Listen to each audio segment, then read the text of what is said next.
Hi and welcome to the Running Shoe Geek channel. This is a place where we talk all about running shoes. Last week we reviewed the Saucony Endorphin Pro 3, and because there's a lot of excitement and a lot to talk about the shoe, I thought I'd bring you a part 2 review, and that's what this video is. The Endorphin Pro 3 reminds me a lot of a Formula 1 car, both in looks and function.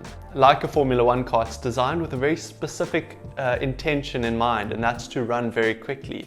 And if you use it outside of this purpose, perhaps like walking in it, it just feels weird. Needless to say, the shoe is also a bit of a driving hazard, as its thick sole and carbon plate makes putting your foot on the accelerator or brake a bit tricky. But the good thing is it's made to run very quickly, and serving this function, it is truly a special shoe. Last season, the Endorphin Speed 2 was the game changer. It was the hot shoe in the market, and almost all shoe reviewers and running specialists would agree that it was the most rated shoe in the market.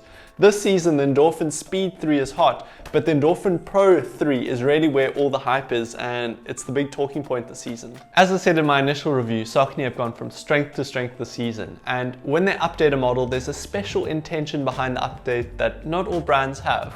They don't simply change something about a shoe to create marketing hype, or alter a shoe just to make it different, or perhaps even alter it from something that's been working in the past. They'll change something in an update if they found a way of making it better. Now, this is not to say that Saucony haven't created shoes that maybe have underwhelmed some runners in the past 5 years. There have been some weaker shoes, but as far as this season's concerned, every one of their updates has been super strong and very well received. This includes shoes like the Pro 3, the Speed 3, but then also shoes like the Triumph 20, the Ride 15, the Guide 15, and the Exodus Ultra. Compared with the Endorphin Pro 2, the Pro 3 is practically a reinvented shoe.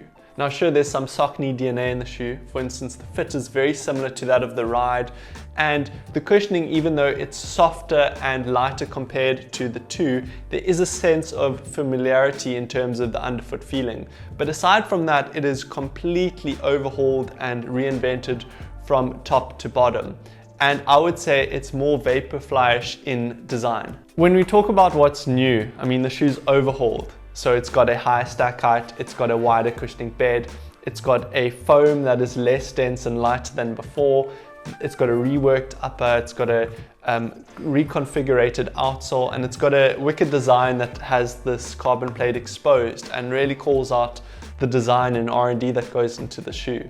The only downside is that rocks can flick up and hit this carbon plate, but that's only going to be the case if you do take it on light off-road, such as park routes, which, to be honest, I did enjoy doing in the V2, but I probably just wouldn't do in the V3. Something I haven't brought up yet is that I think the shoe will suit a wide range of runners, from elite runner to weekend warrior to heel striker to forefoot striker. So in this way, the shoe is quite accommodating. Whereas version 2 of the shoe, which was a bit firmer, I don't think it would be the first choice for some slower runners, where this just sort of ticks the box for everyone, without taking away from the fact that it is a pinnacle shoe that could be the fastest, or at least one of the fastest shoes on an elite foot. I do think that the shoe's benefit is greater the faster you go, but it does still accommodate a wide range of paces really well.